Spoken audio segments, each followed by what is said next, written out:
this is my job, and like is to notice what's going on in this industry. But there's like, it's pretty neat when you go into a bar in San Francisco that has like 8 beers on tap, and all 8 of them are from a different San Francisco brewery. Like, I love that. That was Standard Deviant Brewing's Mark DeVito. I'm Jeff, and this is Storied San Francisco, a podcast all about the artists, activists, and small businesses that make this city unique. In this episode, part 2 of 2, we pick up right where we left off in part 1. Mark was walking around the Mission, taking down numbers of places with for rent signs. A resident in one of those spots leaned out the window and invited Mark in to see the place. Also, some exciting news that dropped since we recorded way back in December.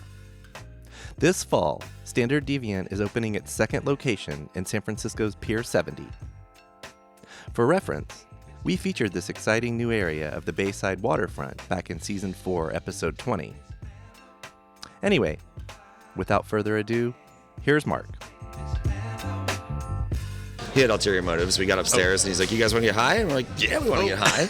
And we got stoned, and he's like, "Oh, I sell weed, so here's my number. Hit me up." It's like he was like, "I got some customers down there." Also, welcome to San Francisco. But hilariously, we like looked at the apartment. We're like, "Okay," and we were like, unbelievably stoned on like California pot, which was like not like New Hampshire, like New Hampshire pot, nope. Not like anywhere else. And we were like, "Oh wow!" And we then went to St. Francis Fountain. Yes. Like just ran, like wandered that. We didn't know where we were. We just knew we were walking around in the Mission looking for apartments. And we walked in there super high, and we're like, "What is this? Oh my gosh!" Got like milkshakes and like I think he bought like some Cabbage Patch probably cards or something. Cabbage Patch Kids. And then we walked. It's like that moment in Wizard of Oz when it turns to color. That's like the last song on Dark Side of the Moon, right? Something like that. Was it like? I mean, it's like no, it's early in the contrast of like what you grew up with, what you're used to, and then boom, all of a sudden you're like, wow, yeah. And we like from there we wandered, and we ended up at Bender's, and they were doing like a barbecue in their little backyard. Yes, they were. And we were like playing pool, and we're just like, where are we? This is amazing. What took this so like long? Like this is everything I need, and like ended up like calling that landlord and renting that apartment. Like, but like 5 days later, made the decision because we were so stoned. Like I remember, like my buddy's mom was like, "Oh, how's the apartment? Like, how many baths are?" It ended up being a great place. Yeah, but yeah. So like. And that's where you still live. I still live there. My wife and I still live in the same apartment. So you've lived in one place, one in San Francisco, apartment in San Francisco. That's in 19 years. That's right. Congratulations. Because I will go to my grave. Not moving is kind of the best. Oh, I don't know that I can do it. I mean, I used to do it. It's a lot. I used to do it like every year. Yeah, same. But I haven't in so long, and like it's like when I think about it, like my wife's always like, you just don't want to leave. I was like, well, no, it's rent control. That's what it is. That doesn't hurt, yeah. But I also am like, I've lived there long enough that like, I've watched my neighbors like have kids who are now like adults, right? And it's like kind of neat to have been like, and like we all like it's actually like, my block is like a bunch of families that have lived there for generations, right? And like. We all know each other on like a first name basis. We say hi to each other. We like, like watch out for each other's stuff. It's like kind of cool. I don't know exactly where you live, but I will maintain that 24th, let's just say like roughly from Mission to Potrero is and has always been one of my favorite parts of the town. It's unreal. It's so cool. Yeah. There have been changes. There have been challenges, but it's still rips. It is I still love it. I love fucking magic over there. I love it. And I love the Mission. I'm like it. Yeah. For all of the kind of like, negativity that it gets sometimes. I'm like, I absolutely love and live by this neighborhood, and like it's just great. It's like that might be a good segue. Let's jump ahead. So 2004, you got a place. Yeah. You're just I'm guessing, like me, you maybe didn't even have a plan of like, I'm going to stay here for such and such and figure it out. No plan. You're just like, I like it. I'm seizing this opportunity. Yes. Boom, here we are. And it was a different rental market then. Like literally, Completely. like the place was just like all these places were just for rent. Yes. And like you could like go check them out and make a decision days later on it, not like show up and be like, I'll pay for it now sight unseen. Sometimes you would even meet or at least speak with the landlord. Yeah, who might live here. Met with Maybe. the landlord. Maybe, yeah. And he said, when I was like, hey, what's up? I remember the first thing he said to me was, he's Irish, and he was like, I don't have time for this now. I'm up to me eyeballs in work. And we're just like, we're just trying to pay you. Up to me eyeballs in work. Yeah, so it was like that. So how do we get from there? And if you want to like talk here? about any background in beer or beer making, how do we get from there to this place? We my business partner Paul, who was mentioned, who all of you will recognize him on this podcast by sight. You'll recognize him. Mm-hmm. He lived a few blocks away from me in the Mission, and we were introduced via a mutual friend who was like, he was out visiting me, and he's like, oh, my buddies are playing a show at like Bottom of the Hill tonight. I was like, who are your buddies? He's like, Pants, Pants, Pants. And I was like, oh my God, I've seen their flyers. I was going to go to that show because the name is amazing. It's called Pants, incredible. Pants, Pants. Mm-hmm. And so Paul was adjacent to Pants, Pants, Pants. He lived with the guys in the band, and he would occasionally get on stage and like read a scroll during their set. And like, so he's a part of the band, you know. Yep. Much like the guy who moved here with us was a part of our band, just by default and by being really always got there. to know well on that road trip. Yeah. But so I met him, and we remained friends for years and years and years. I was working at a restaurant called Luna Park here in the Mission. Mm-hmm. Fun fact that an old friend of mine who no longer lives here, he actually lives in Massachusetts now, pointed out back in the day, he's like, because we would go, I loved that place. It was great. It was awesome. such a cool place. Yeah. One day we went there, and he's like, looked at the sign, he's like, say the name backwards. Anal crap? Anal crap. Oh, yeah, we got a lot of that. Yeah. It's a good, anal crap. Yeah. It was good food. You worked there? I worked there for 5 years. Doing what? I was the manager. Okay. And bartender. And like, so I probably served you something. Made you mojitos. Yeah, we made a lot of mojitos. I loved it. It was great. The owner was he really took a liking to me and was like the GM and I are still good friends. And like he was basically like I was like, I'm gonna be leaving to go on tour with my band. When I'm back in the city, I would like to still work here, you know. And like the first time, like, we'll see. And I was like, cool, I'll just come back and I'll like cover shifts for people. And I would come back and like pick up shifts like 7 days a week for everyone. And after like a week or two of doing that, I'd be like, just put me on the schedule. Hire me, yeah. And they're like, yeah. And then like they just were like, wow, we can. And I didn't have a cell phone, which was so funny, because they're like, how are we gonna know when you're coming back? I was like, I told you when I would be back, and I will be at work that day. And they're like, but I was like.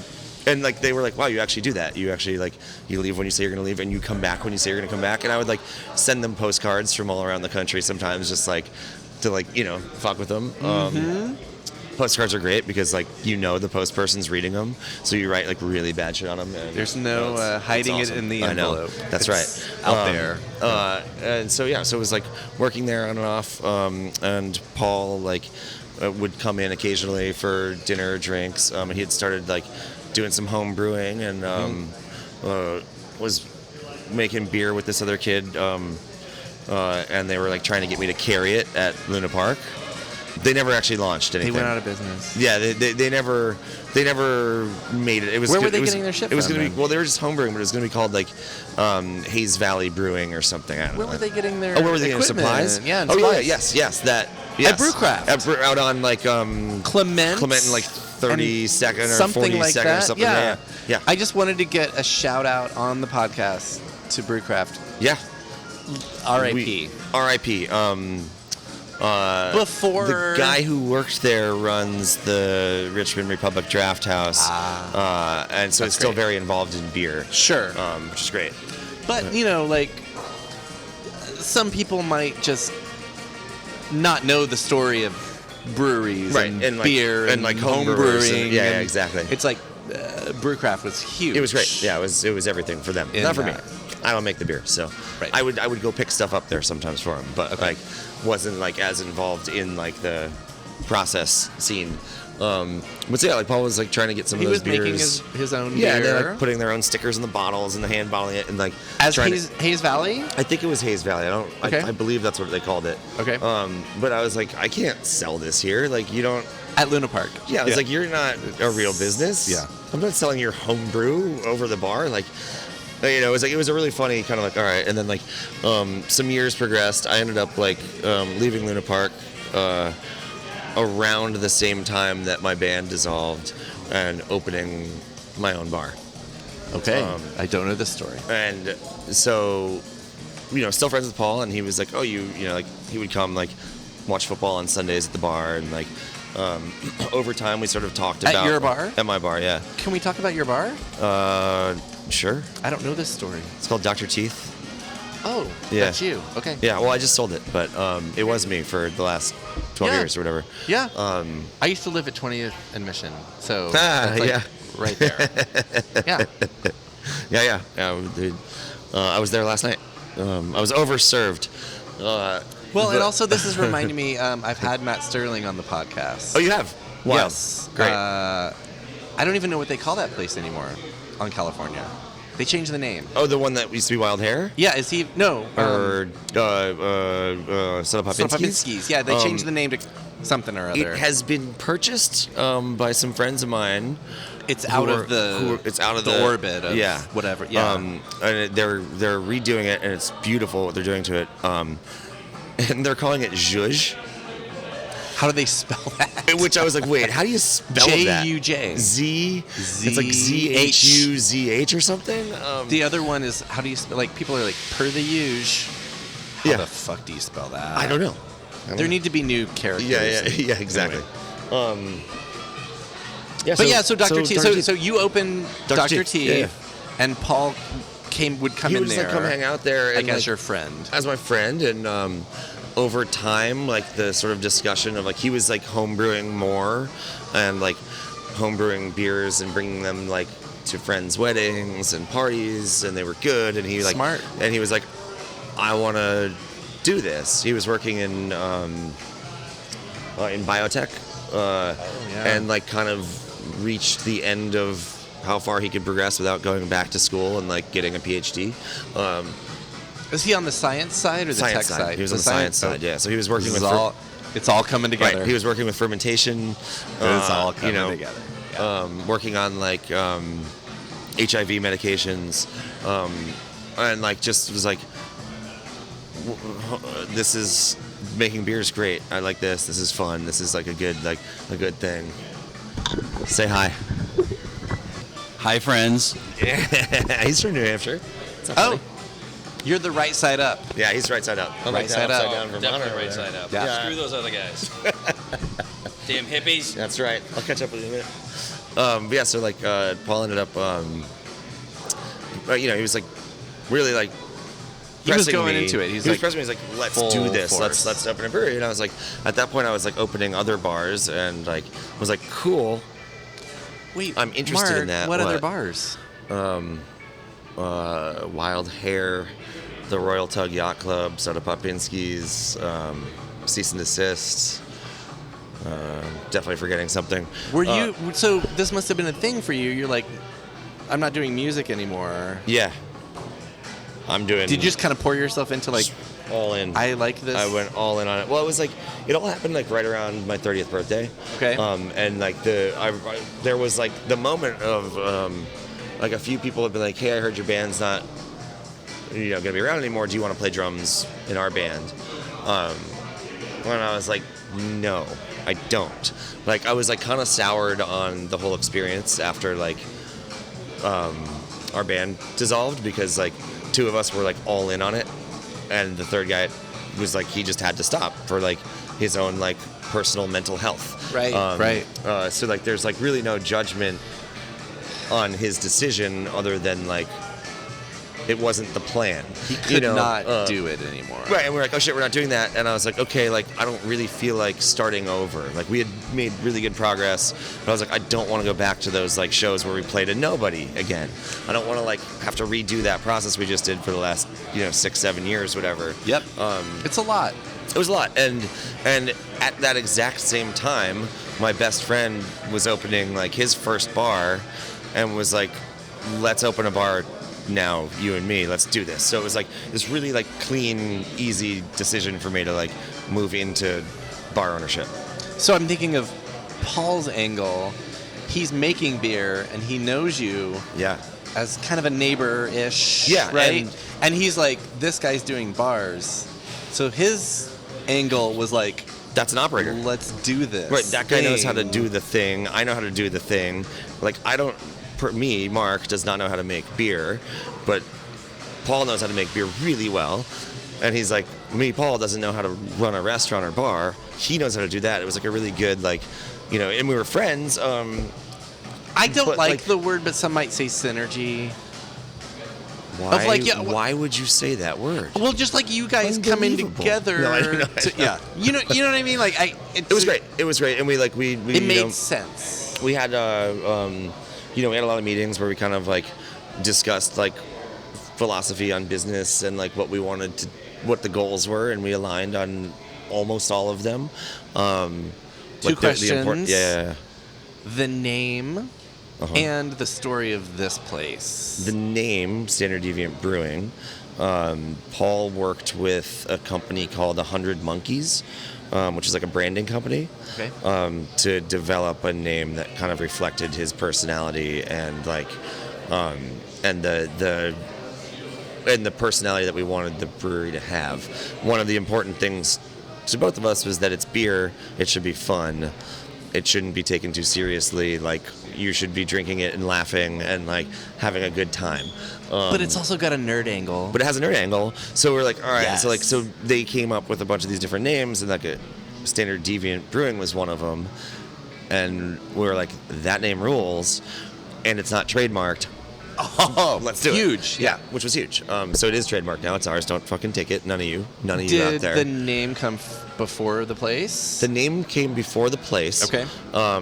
The beer was being made. Paul was then making beer and bringing it to like little events as like Standard Deviant. Making it at home. At home, yeah. Okay. We poured at a couple parties around the Mission. Like, once we found this place and we're like getting ready to build it, to be like, hey, this is homebrew. We're gonna have a brewery here someday. I'm not gonna. Why wasn't I invited? But anyway. Sorry, you should totally come to these parties if you want. Yeah. I'll let you know when the next one is. The next time you open a successful brewery. Yeah. But so then we we basically like almost gave up on trying to open a brewery because we looked and looked and looked, and there was nothing in the city that was like big enough and affordable. Right, you need a lot of space for this shit. Right. And like we kept going places. We'd look at a place, we're like, cool, and our architect would like be like, well, they told you it was 2,500 square feet, but it's actually 1,600 square feet. Would you say that was like a super big challenge? Huge early challenge. on? It was so difficult. We're talking about real estate. It was in so San Francisco. expensive, and this is in like 2013, 2014. Things are never cheap here, but that was like. Things were really expensive then. And like we looked at a few places and like they were like way out of the way. There was one place that we looked at where like Paul was like, this is it, this is great, and I was like, I'm out, I'm not doing this place. I was like, we'll never get the foot traffic we need to make like this work, and like I will happily I will buy your beer for my bars. I will come drink here. I'm not. And he's like, all right. And we didn't. You're like a toe in. Yeah. And so we didn't. We were like, and so that was like, and then all of a sudden he like texted me one day and was just like, dude, this, and this place was on Craigslist. And we like came in and looked at the ceilings, and we're like, yeah, this works. This does it. I'll say the number one connector on this podcast, which is 6 years old, 400 some odd episodes. The number one connector is SF State. The second biggest connector is Craigslist. And I like to seize on that because it's like another thing that I feel like maybe in our world now, or some of us who have like graduated out, it's like don't realize how integral Craigslist has been in our lives. It's wild. For better and worse. My first bar I found on Craigslist too. Boom. Like all this stuff, like, you know. Yeah, like, all the things. Unbelievable, right? That's right. But you saw it and you're like... Craigslist. I even used Craigslist like a couple days ago, I think. I was trying to figure out how much like a draft system was worth. I was like, I wonder if it's on Craigslist. You know, like really, really funny. I sometimes shop at Gus's on Haight. It's kind of my neighborhood. Mm-hmm. I have spotted Craig Newmark there shopping also, I assume. Really? But also getting a bunch of grapes and putting them in his little basket and then just eating them along. I was like, Craig. That's on brand though, isn't it? Kind of. Like, yeah. The site still looks the same. He still looks the same. I wouldn't be able to pick it. You could be him. I wouldn't know. I don't know what that person looks like. Here's the big reveal. Yeah. Oh, cool. Sick. No, but this place was on Craigslist. It was an old auto body shop. And like there was a bunch of shit in here, like cars and like all these like racking with like all of our landlords collected stuff over time. So like you know, like Christmas decor and like what's the funnest piece that you found? What's the funnest, like the best thing where you're like, what the hell? Well, there's a what the hell thing that we like. There are all these old like really nice window panes that we bought from, or like she was basically like when she was getting rid of stuff, she's like, what do you want to buy? And we're like, we want these. We like bought all this stuff. We thought we'd use the window panes and the decor. There's no window panes in here. They ended up being like, when we like explored like using them, it was going to cost us so much money to like to actually like put them into our shit. So we have a storage unit in Oakland that has those window panes in it because we can't get rid of them. Yeah. And we also agreed to like there was this big cabinet here that we thought we'd use for the bar, and so like we agreed to like keep it and take care of it. And it's in our lease, and it's the weirdest thing that's in our lease, but we never used it, so we have that in storage. Like a curious cabinet? Yeah. Yeah, okay. Yeah, I trust you'll find a use for it. I don't think we ever will. It is. We're like challenge accepted. At some point. Does burning count as a use? Yeah. Yeah. All right. We'll probably find a use for it. Yeah. So when did you open? We opened in 2016. Okay. We started doing construction in. We started leasing the space in 2015. A lot of build out. A lot of build for out. We had to operation. We had to dig up the floor, like put all like the whole back was dug, like everything in here got demoed. It was just a box, and then we dug out the back to do all the trenching. Had to dig up the sidewalk in the street to get like the water upgraded. We had to upgrade the power. There was like a lot of work. Yes. Which was like, it was a wild project. How does one express like the size of a brewery? Like it's volume? It's in volume. It's in what's called like barrelage.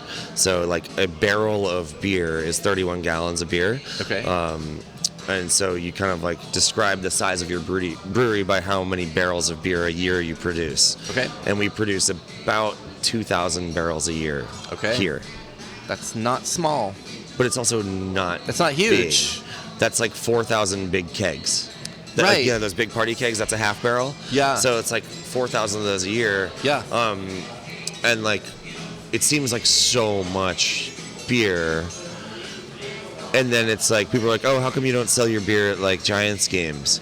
And I'm like, well, first of all, like they've never asked us. But more importantly, like the amount of beer we make in 1 year here would cover like 3 of those games or something. You know, like maybe like a currently, because people don't go to baseball as often, like maybe like a quarter of the season or something. But like you know, it's like the amount of beer we make in 1 year doesn't even amount to like one batch of Budweiser that they make out there in Fairfield, wherever that place is. Yeah, right. like those things are like 100,000 barrel units that they just do. Yeah. So y'all chose quality. That's over your words, not mine. Quantity. I mean, it's like the space No, I is know, limited. I'm just kidding. It's not small, but it's not enormous. Right. And it was And like, so, but it's even as a a good starting consumer, spot. as a beer drinker, I'm going to say you chose quality. We did. And like, this isn't to disparage like large breweries at all. Like it's, the fact that Budweiser can make Budweiser is so impressive that they can make that much of something that tastes exactly the same. Right? Like it's so impressive. Scaling, right? It's unbelievable. Wild. Yeah. Like, so like that's amazing. But what we have the advantage of, there's more disadvantages probably than advantages to being a small brewery, but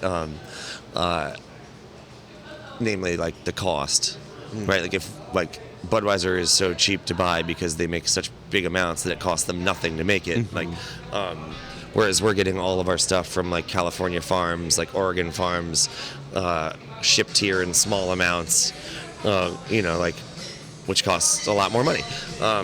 Budweiser has whole farms that produce all their ingredients. So like, but the advantage we get is that like, we really have control over the product all the time that we're putting out, and can like tweak it to make it better. And like, like if I sell a keg to a bar and then I go to that bar and get one of the beers, I can be like, oh shit, like that's not a good batch or something, and I can like quickly recognize that. I mean, we would know here, but like more often I'm like, oh, you haven't cleaned your beer lines in a long time, let me do that. So we have a lot of control over like the quality of our beer and like the perception of our beer to other people who like wouldn't understand that maybe the beer tastes weird, not because of our beer, but because of like the draft line they're drinking it through is 100 years old and has never been cleaned, which is a lot of bars in this city. Or it's like a can of beer that's been sitting in like the back of someone's fridge for 7 months, and they open it and they're like,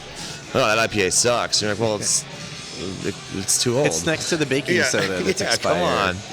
Come on. Do you want to talk at all about it's a term, is it fair to use on you guys, craft brewing? Craft? You can use that with us, yeah. Okay. We would... Do you want to talk about the craft brewing landscape? Perhaps. Yeah. Perhaps also in the shadow of Anchor, like what's going on there. Like, because Anchor is an institution. It's incredible. Whatever's going on there. Yeah. But then there's also like everything else happening in the city. Yeah. And all the other craft brewers there's that a lot have come of, up, including y'all. There's a lot of craft brewers these days. There was like the big surge in it was like 4 years ago or something, like 3 or 4. Like when we started planning this, there were probably like under 10 recognizable breweries in San Francisco. Yeah. And that's including Anchor Steam and 21st Amendment, like big ones, right? Magnolia. Magnolia, yeah, exactly. Which is where Paul actually learned. He did I think statute of limitations is passed. He did an unpaid internship there to learn how to. He just like went and met the brewers. Like, you don't have to pay me. I just want to follow you around. Oh, a willing. Yeah. Yes. Oh yeah. He's like, I just want to learn. Yeah. But yeah, so like, and then by the time we opened, there were twice as many as there had been. Yeah. And then there was like at one point, like I heard like 8,000 small breweries in the United States. Oh, I thought you were going to say San Francisco, No, I was going to stop this podcast forever. What? You're like, I'm just going to get real drunk. But like for people like myself who don't make beer, and then others who don't even consume beer, it's like it's noticeable. It's noticeable. Cool. That there, Fort Point. There's more. Yeah. Woods. Yep. What Seven Stills was doing with on the beer side. Yeah, no more. But like, yeah. But yeah, I mean, it just kept going and going, and then when you go to the East Bay, so many, even more, so many in the East Bay. Yeah, and it's really like, it's neat that you noticed that. Because I noticed that, but this is like my job is to notice beer. This is my job, and like is to notice what's going on in this industry. But there's like, it's like it's pretty neat when you go into a bar in San Francisco that has like 8 beers on tap, and all 8 of them are from a different Local. San Francisco brewery. Yes. Like, I love that. Like, I think that's really Absolutely. cool. Craft brewing is very difficult in San Francisco. Like, there's 8,000 in the U.S. It's like, it all comes down to like per square foot price. You know, like, it's really expensive for us to do this here because, and like, we make a lager, but we don't like always have a lager or multiple lagers because that beer takes 6 weeks to make. Right. So like, we pay 6 weeks of rent without having a product to sell. You know, it's like kind of a crazy like, so it is in like, you know, if we were in like Iowa and like, you're just like, cool, we can go open a brewery because you got a farm with a barn and it's all the space and it's cheap and you can do all this stuff. Doesn't cost anything. But then the advantage here is that there are limitless bars and restaurants that we can go sell our beer to. Thank Those guys in the middle of flying nowhere. spaghetti monster. Yeah, the people in the middle of nowhere like can make all the beer they want, but they're like they have to drive like 3 hours to sell it all. So, you know, ups and downs on that. But I think craft beer is great. I think some people take it too seriously. Yeah. And like that's fine. That's what people do in all industries, I guess. But it like to me, it kind of like defeats the fun of it. Yeah. And, like, Well, this might speak more to your role here. Is that Standard Deviant is definitely about the product, and I think it's a high quality product. But like, this is an experience space. This is like, you come here, you have good times. There's games, there's food, there's an 18-foot tree in here right now. Cozy. With cozy as hell. Senior Frog Mask as the tree topper. Oh, and yes. you'll notice it's not decorated with Christmas decorations. Not at all. It's just all holiday tree. No, We've I got see some 4th of July. We've got some President's Day. Dwight D. Eisenhower. Yeah, we've got St. Patrick's Day. We've got New Yeah. Year's. You know. But Yeah. I mean, It's a I'm gonna vibe. guess that that's intentional. Yeah. That you have this, and also in San Francisco, a space this size is It's great. that's unicorn. It's Like, great. Yeah. Yeah. And because of the space we have, and because like, it leads to a lot of community gatherings here, which is great because it's like, it is one of the few places that you can kind of show up with a group of 20 unannounced and not worry about it. Yeah. You can like come here with like your nonprofit to like get together and have beers in the room, but I don't charge a rental fee for that. You know, like it's like so a lot of places that have space, like if you wanted to go there with a group of 40, they're like, well, it's going to be a $4,000 minimum. Right. And we're like, oh yeah, we'll just put you in that corner. If you don't mind standing around and like making friends with people, and then they end up, you know, it's like And meeting a minimum and all that other shit. Yeah, it's like And also super important, I think, since the pandemic, yes, where we're like learning how to do these things again. I would say some people are not even learning how They're to do not them there again. yet, or- They are on a different planet when it comes to. I'm like, wow, you forgot all social skills completely during that. Huh? Okay. I want to hear quickly, or not even quickly, whatever. Our theme on the podcast this year is "We're all in it." We're all in it. Okay. What does that mean to you? Well, there's like the literal like we're all in it together. We're all like we're all on the same ship. Like when I'm thinking about it more now because you just asked me. I didn't know that was coming. Like I try and be very heavily involved in the community and the mission, and it's like we're all in it. To me, is like, hey, we all got to do this together to like keep this place awesome and like build it back. Like the whole city, like it's a resilient city by history, By definition, and by definition, and it's like we're all in it. Like is the motto that needs to be remembered here for people to be like, no, like there's a reason we all live in San Francisco because this place fucking rules. This is the best city in the world. Like we're all in it. Let's make it that.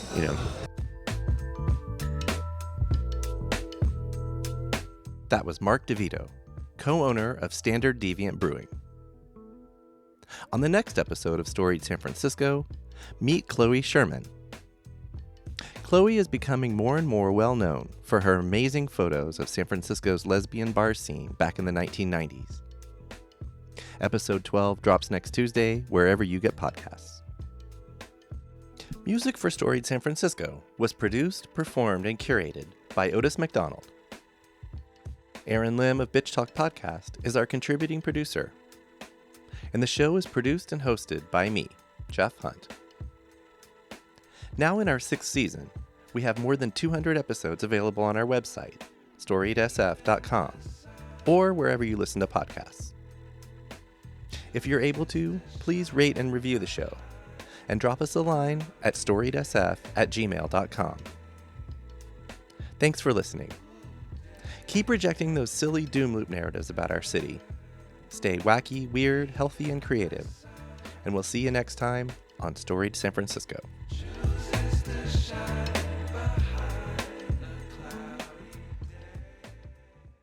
We acknowledge and respect the first humans of the unceded land we call San Francisco, the Ramaytush Ohlone. We condemn the genocide of these and other tribes across the Western Hemisphere. We honor their legacy and history, and we support rematriation and sovereignty efforts.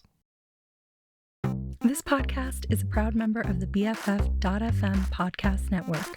Learn more at podcasts.bff.fm. BFF.FM, best frequencies forever.